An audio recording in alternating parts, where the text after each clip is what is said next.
Hi, great to have you here. I listened to your presentation and it was quite an interesting conversation. But for the purpose of this interview, a good place to start would be to sort of like introduce yourself, what you do at 54 Collective, what 54 Collective does.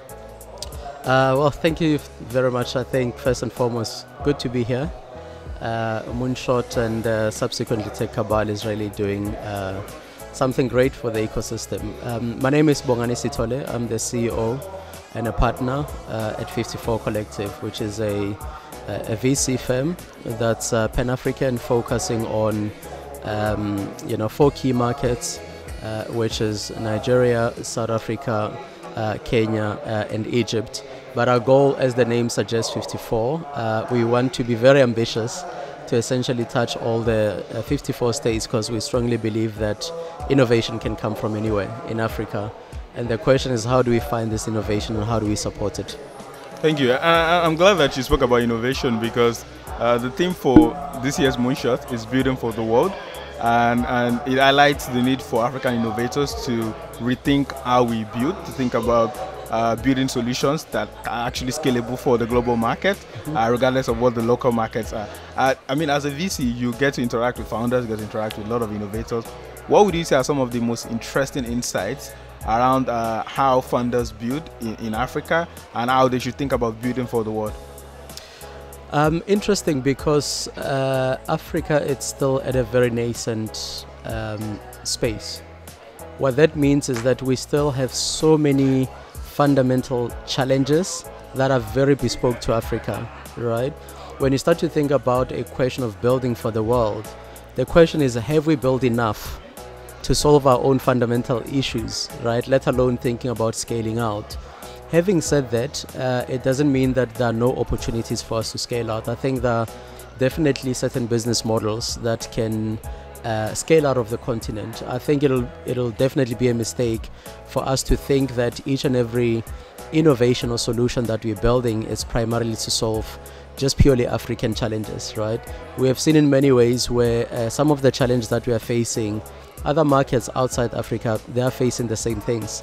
The question is, as ecosystem supporters, VCs, etc., are we enabling founders? Are we creating channels for founders to find this distribution? Are we helping them to essentially find ways to explore opportunities to expand outside the market? That for me is really the question, right? And I think VCs have to have an eye of what is African and what can be taken out of African market. The last thing that I'm going to say is, as you know, some of the challenges that we face in Africa, which is currency devaluation, infrastructure, etc., etc.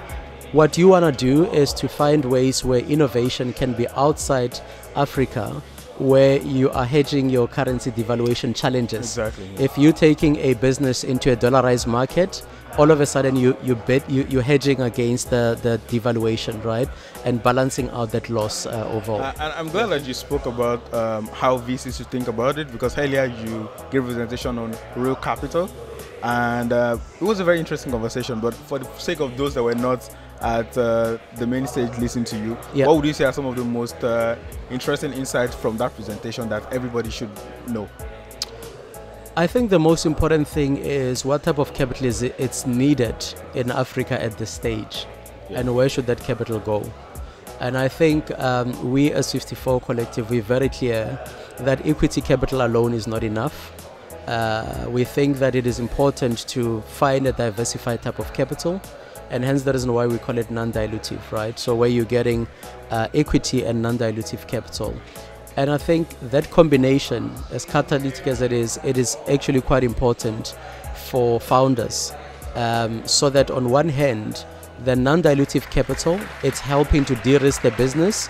You can use that capital to test out the model and de-risk certain things in your business, and then use equity capital to grow, right? So I think that is actually quite important for us as VCs to think about the actual need of capital and what type of capital is needed to help entrepreneurs to build without boundaries. Yeah, thank you. You spoke about how VCs should think about the kind of capital that founders need. There's also a question of how founders themselves should think about seeking capital in this current climate. So what would you say as a VC? You sit at the position, so you understand some of what the considerations are from a VC point of view. From a founder's point of view, of course they do have their own sort of considerations as well. What would you say are some of the things that founders should think about, particularly in terms of raising capital in this current climate? So that's a good question. Perhaps maybe let's start around your point of current climate, right? So we strongly believe that businesses that are great and building great fundamentals, regardless of market dynamics, they always float to the top, right? What that means is that whether there's a funding winter or not, those type of businesses, for the most part, they will continue to thrive. And hence the reason why even during COVID, we still saw announcements of fundraising. The question is like, why did those businesses and founders raise capital? What it tells us is that during funding winter, capital is still there. It's just trying to look for the right value, right? So my encouragement is if founders are really building great fundamentals, they are hedging their bets of market conditions, right? To basically say that, let me build something so valuable that my customers love so much that I cannot be ignored, right? Because at the end of the day, some founders, they consistently focus on fundraising as opposed to focusing on building the business, and fundraising being part of the journey. So coming back to your question of what should founders think about, I think they need to look for the stage that they're in. What type of capital do I need? How much am I willing to lose in order for me to be able to raise capital? And where am I going to raise from? And for early stage businesses, I think they need a combination of equity and non-dilutive capital, but they also need VCs that can be able to help them to build further faster. So that they can be able to get to their next milestones much quicker. So it's a combination of stage, their needs, and the type of capital and the type of investors that they're bringing into their business model, or rather into their business. Yeah, I mean, very interesting response. I feel like there's a lot of things to unpack there. So my last question would be, all of us were bullish about digital economy, and that's why VCs exist. That's why VCs are writing checks. That's why founders are innovating every now and then. What would you say are the most exciting things that you see about Africa's digital economy? What opportunities lie ahead? What does the future look like? Oh my word! Like it's like Africa is so interesting at this stage. I mean, being here at Moonshot, listening to creative economies, what's happening in that space, a continued relentless pursuit of fintech technologies. It's really amazing, right? We're starting to see deep tech businesses in North Africa. We're starting to see a little bit uplift on usage of AI. Let me not say AI businesses, but usage of AI in businesses. As much as it's expensive to run those type of businesses, we're seeing an uplift as far as that is concerned. So Africa still holds quite a lot of opportunities. I think we need to find pathways to support these entrepreneurs in a very dynamic way.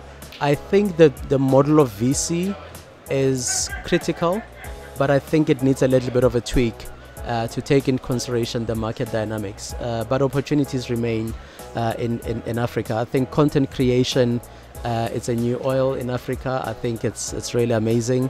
We're starting to see a lot more creativity. I think a nexus of capital, creative economies, and innovation, it's something that I think Africa is going to see more of in the next decade or two. Yeah, thank you very much, Morgan. That's all I have. Thank you so much.